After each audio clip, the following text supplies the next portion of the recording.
Hey guys, let's carry on now with the next part of this effect.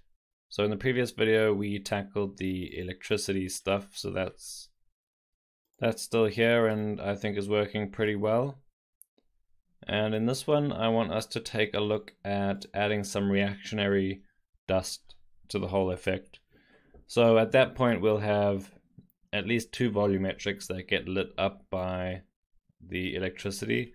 And we'll need to come back and actually test render this stuff, make sure the motion blur, as we've done before, is working nicely with this electricity here, and make a geolight for that as well. But for now, let's just keep working through the layers, and we can come back and clean all that stuff up and make sure everything renders later on. So let me start with a new geo, and this will be our dust.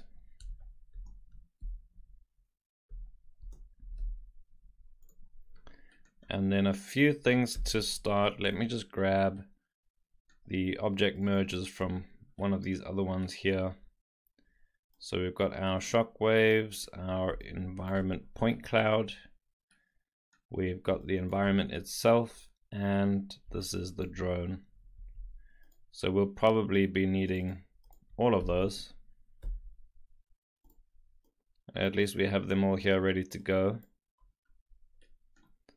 Okay, so for starters, let's take a look at our shockwave, because we already have this color attribute, which is our interaction point, pretty much. So we can source directly from that. So for starters, let me just scatter some more points on here so we can have some control about how full our source is for our volume. Let's go, oh, that's quite a lot. 100,000. And what we'll need to do is then delete all the black ones.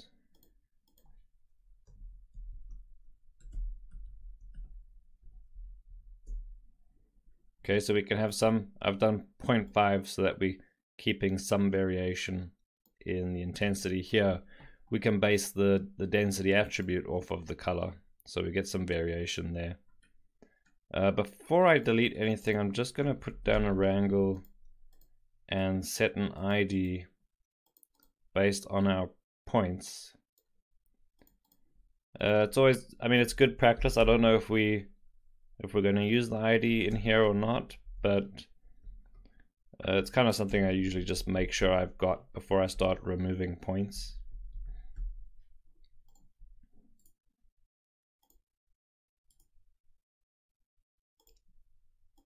Just double check this looks good. So there's my ID there, that looks fine.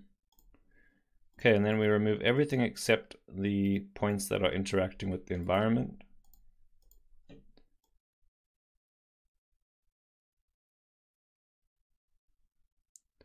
Okay, so we have hit a problem with multiple spheres.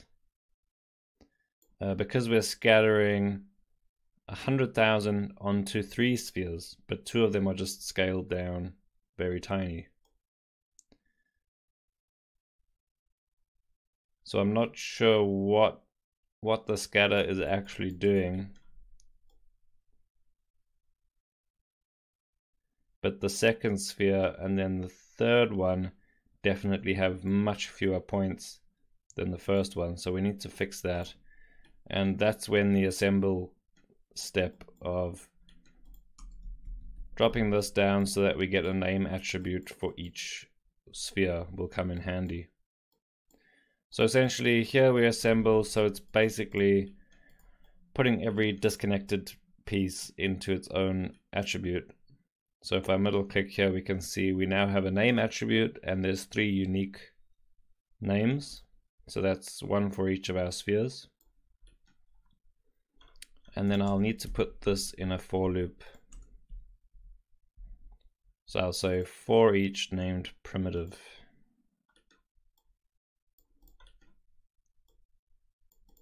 And then we can scatter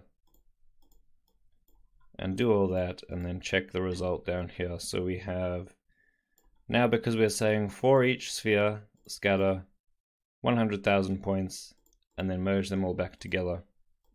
So every one of them will have 100,000 points.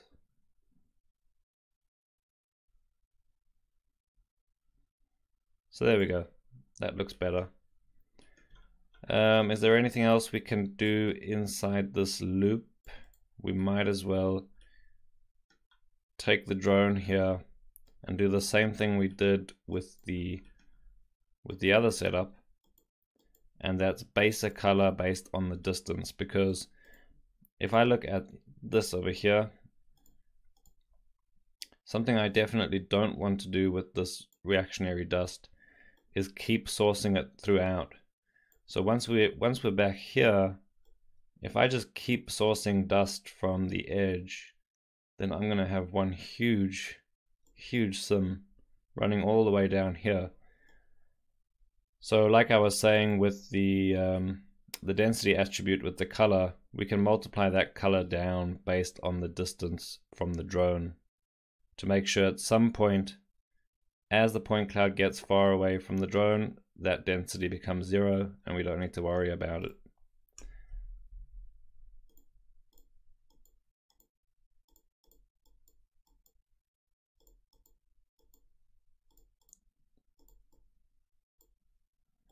So if these points are, yeah, I do want to multiply it.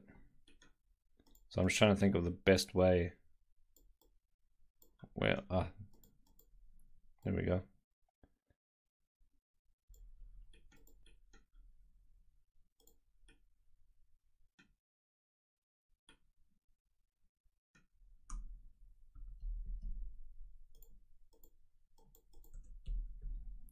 Right, I'm just going to color these black and then transfer white onto here, and we'll get some variation later on, I think. So let's see, black, white, transfer.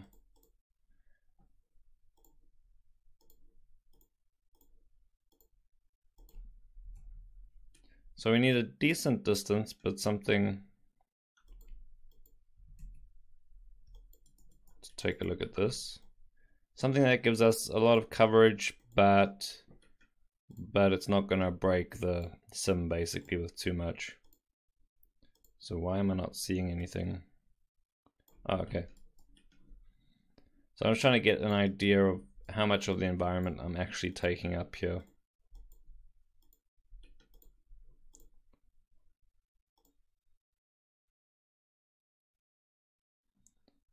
And they're dark about there. So that's probably pretty good. I might go less, but I think that looks okay.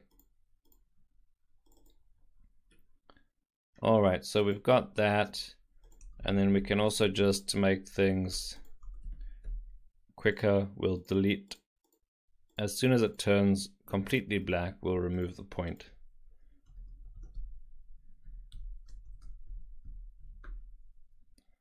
So a really low value.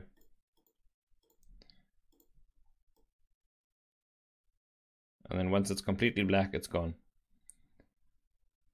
And there comes our second shockwave. So that's fine. Now this is almost good enough to turn into a source, but before I do that, let's also remove anything below the ground. So p.y less than 0. So we just chop that off, we don't need that. And then let's take the environment and generate our collision mesh. Because another thing I need to do is make sure that I'm removing points inside, because we don't need those. We don't need to generate volume there. It's going to be a waste. And we also need a collision geometry from this environment. So for starters, I'm just going to put down a VDB and let's see what we get.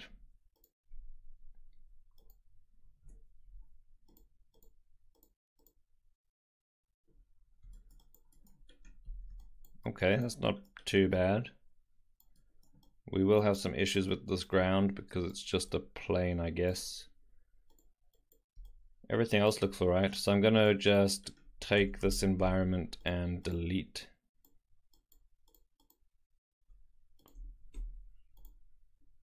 Delete the road.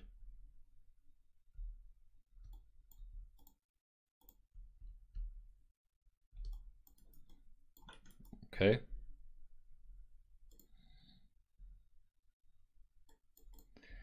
And then duplicate that delete over here. Say delete non-selected. Now I've missed some pieces. What is this?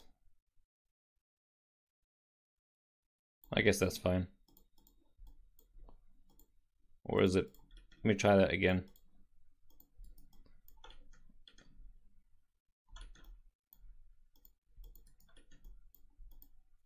It's a complete mesh down here.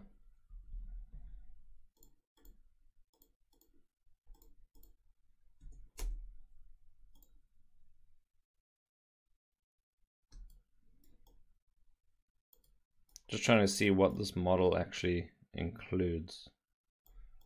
Is this not a... No, it's not a full mesh. I'll just take all of it then.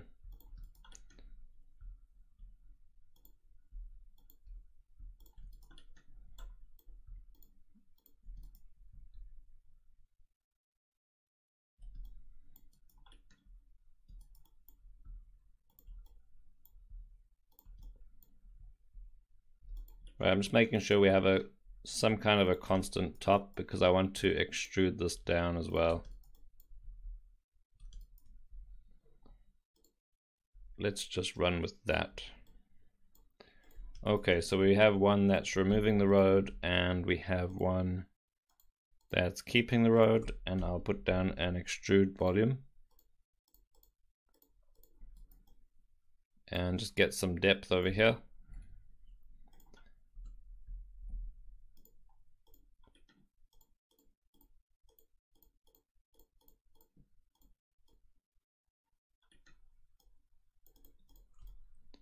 Okay, so that's a pretty good mesh. I just need to find a value here that's detailed enough, but it's not going to break everything.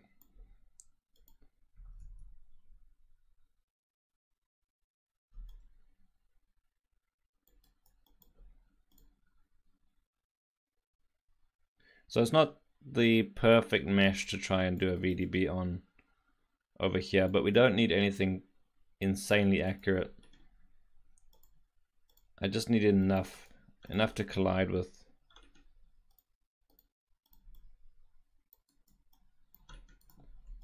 Let's go with 0.2 and hope it's not too heavy.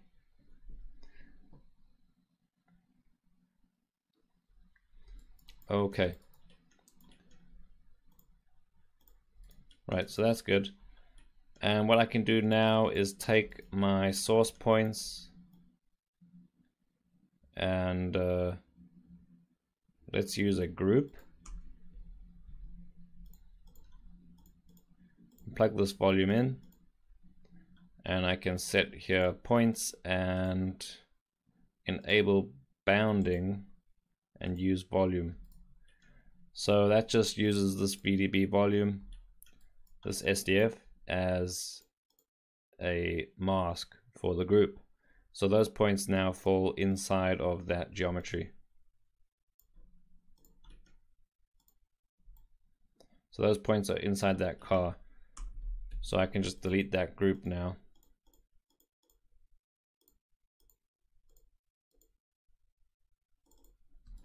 And there we go.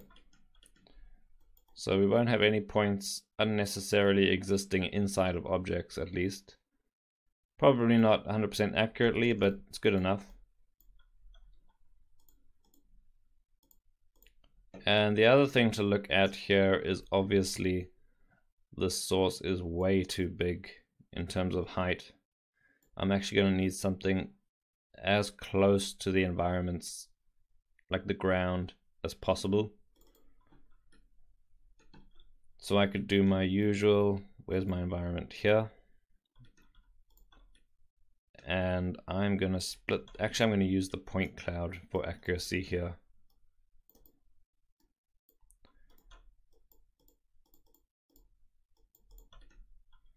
So just in case we bring back that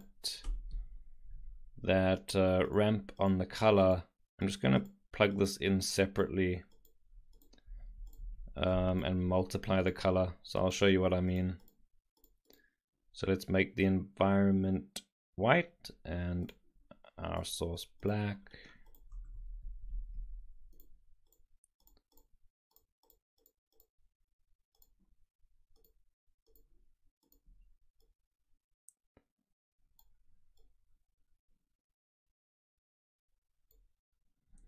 So just something really close to the road here.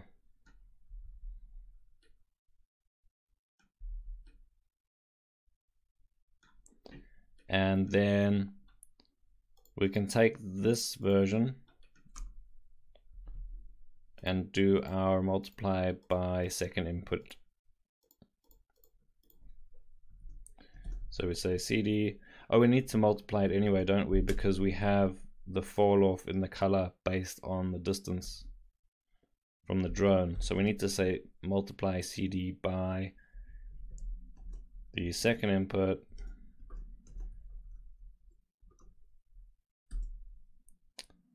at ptnum.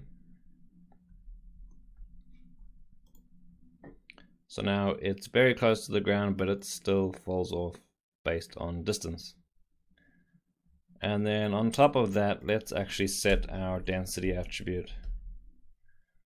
So density equals CDX.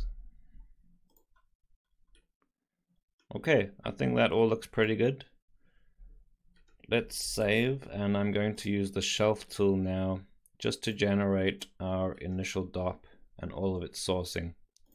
So I just grab that, make sure I'm selecting something that exists. So we have our point cloud. I wonder if I should delete some points. Let's leave it for now.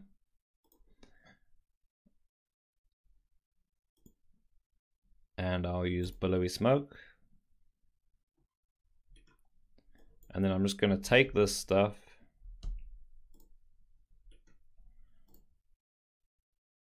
I'll delete that. What else? I'll delete that. Jump back in here and put down my own DOP.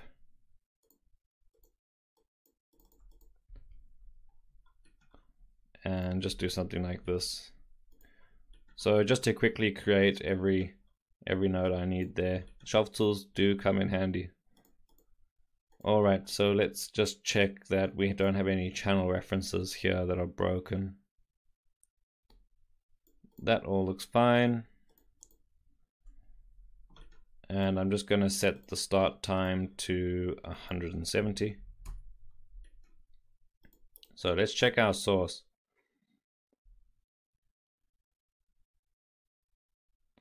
So that's our source points. Do we have a velocity?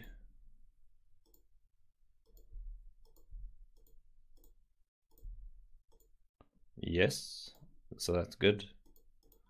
Here's our create density. So this is keeping the input points, which we do want. Particle separation, we don't need to change because we're keeping those points there. Particle size, I don't think we need to change. And then we've got density, temperature, and I want to add velocity. So because we're keeping the input points, that should work fine as a field. So we've got our velocity, then we have a standard noise here, which we can only rarely see when we look at the volume. So I'm just going to drop the scale of these points right down, and then I need to put in my density attribute here.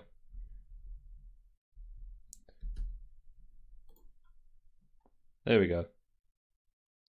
So there's our much closer to the environment volume source.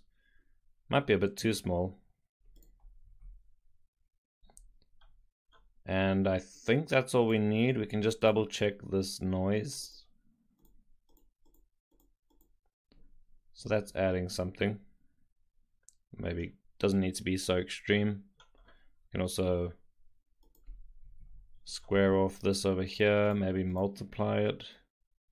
We need to do some sims before we can really finalize like whether the noise is working.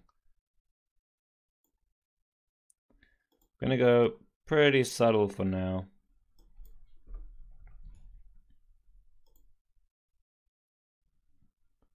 And let's just see how it looks. So we've got that. I'll jump into my DOP here and see what we've got. So we have density, temperature, and velocity. So first thing I'll do probably is boost those values up. Let's start with a bit of a less high resolution sim. Let's disable our clamping on the resize. And because it's dust, I'm actually going to put buoyancy to 0 and come into the advanced settings. This looks fine. So just some usual checks here. These values, turbulence and disturbance, are usually too low by default.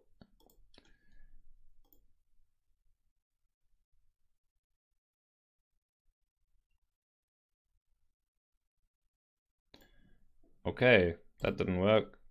Let me track the source and see if that helps.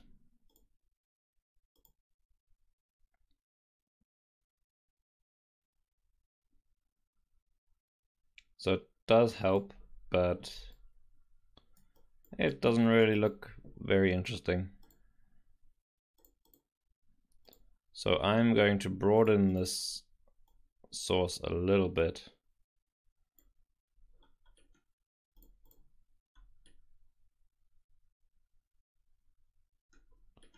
So a bit more on the transfer there. And maybe make my noise not so extreme. I definitely want to multiply, but this value is maybe just needs to be toned down a bit.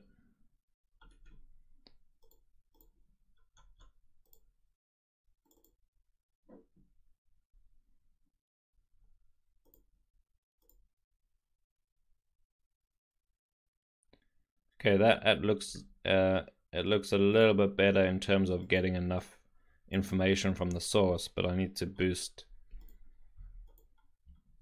some values over here. Let's go much more on the velocity.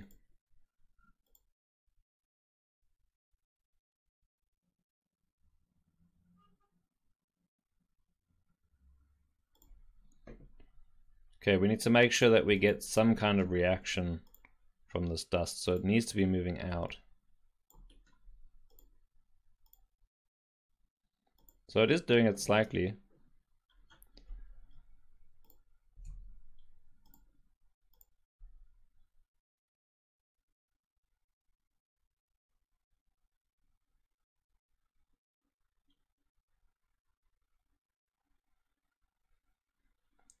And you can see how our container here is stopping long before the size of the shockwave, which is what we wanted by removing all those dark points.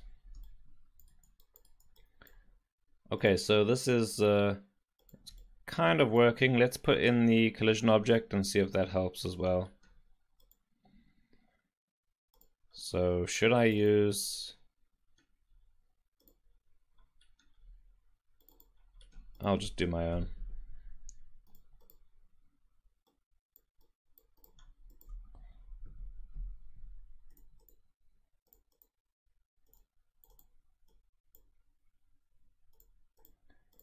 Okay, so we just want this to point to our VDB.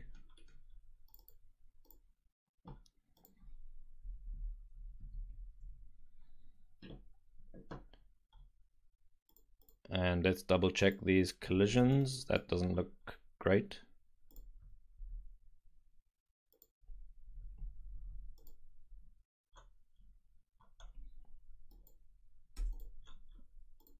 Let's try a volume sample. Oh boy, this might be heavy.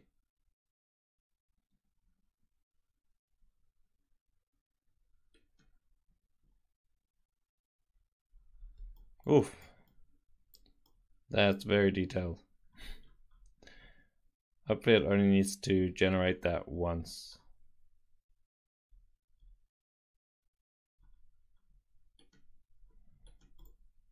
Okay.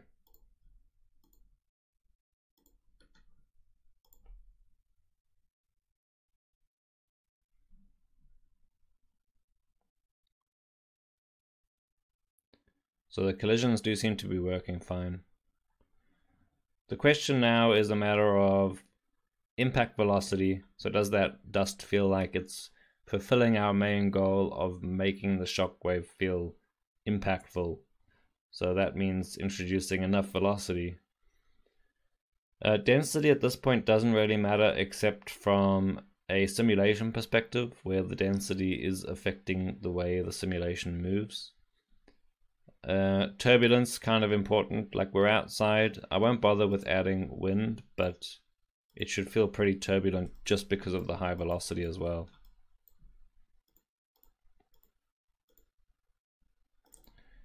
I'm just going to put down a stop import fields.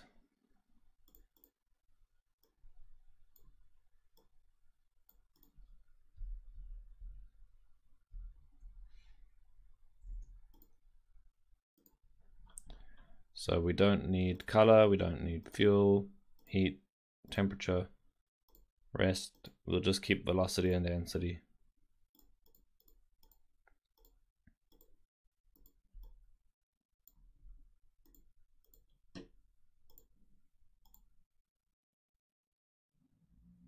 That's not bad for a first go.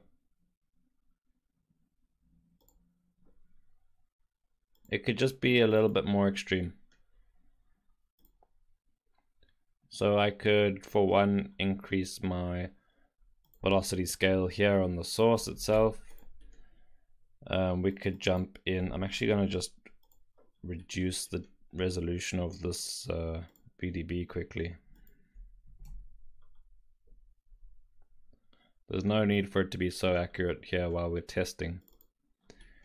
Jump in here and change some settings like more turbulence, more disturbance.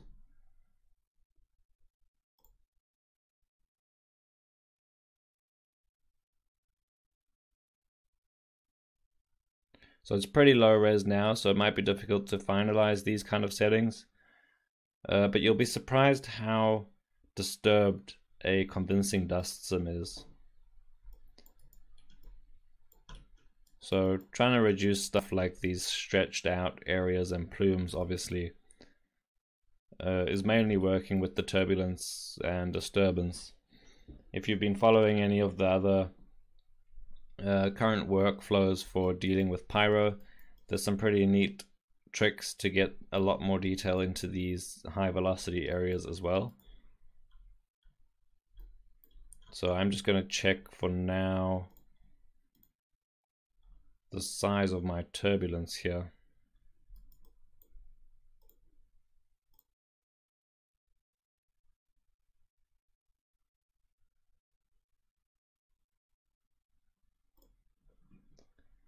So it's a bit hard to see.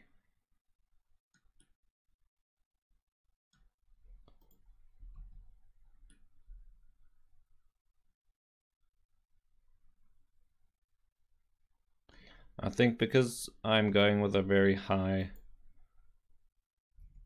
value on the disturbance here, let's just leave turbulence at a large swirl size so we can get some large scale motion from that volume, and then just let the disturbance kind of break up into that small detail.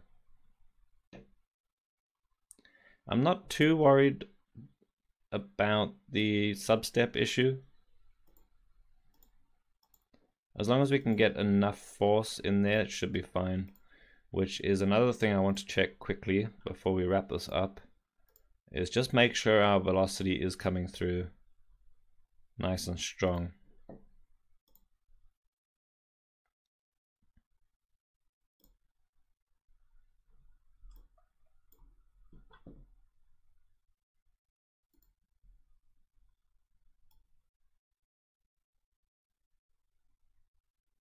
so it looks good. I'm just going to go crazy and push that even further. You might have noticed I only work in tens, so I'm going 0, 0, 0 up until whenever I see something at least somewhat working. Whoa, oh boy, now that's strong. Wow. Well, could be interesting, but we have to consider the scale of the scene here. Wow. Okay.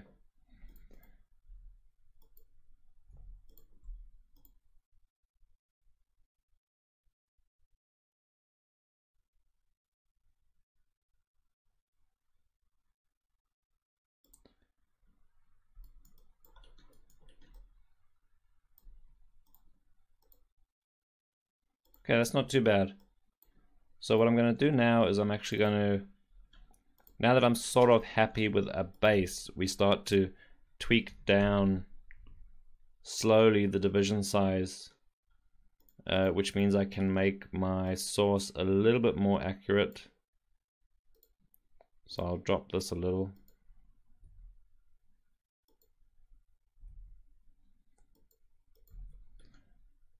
And then run it through again, make some final tweaks, and do a high resolution sim. And at that point I would usually put a few savers. So put some ROPs down and use a pre-render script to, for each saver, change some value in the sim, so I can overnight get some, you know, like 3 or 4 different tests and just pick one.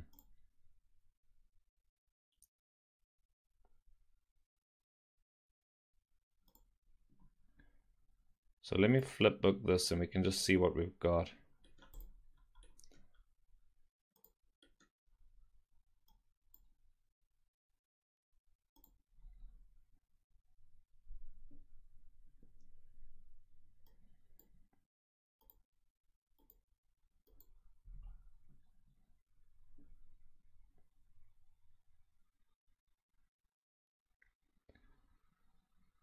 So we don't want this effect to be too strong once we get this rendering and in comp.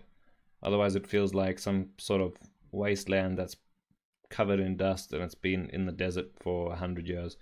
So look at this tree. That shockwave kind of kicked up a whole load of dust, which is pretty extreme. But a good practice is just to make sure that everything's covered. So if we can get some kind of reaction on as many surfaces as we can tone that up and down as we please later on. It doesn't all need to be perfect in the actual simulation. The source doesn't need to be perfect in any way. At most, if we want to make sure that this is super low visibility in the comp, then we just want lots of stuff moving, essentially.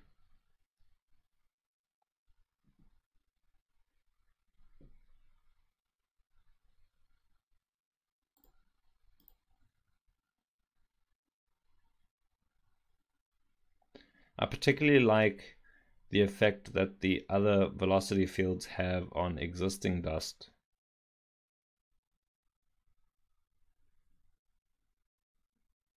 It actually looks pretty cool.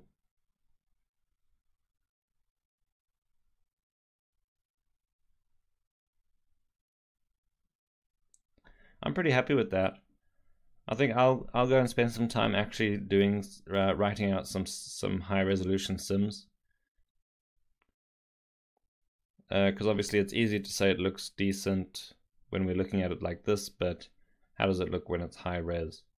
And at that point it's just a matter of, if it looks like it's not detailed enough at high res, we just increase the disturbance and turbulence basically. In terms of the source and the incoming velocities and the density for the sim, I think this pretty much does it. Might want a little bit more extreme on the velocity, but for now, I'm pretty happy with that. So let's wrap it up there and I'll do some test sims at a higher resolution. and I'll catch you guys in the next video.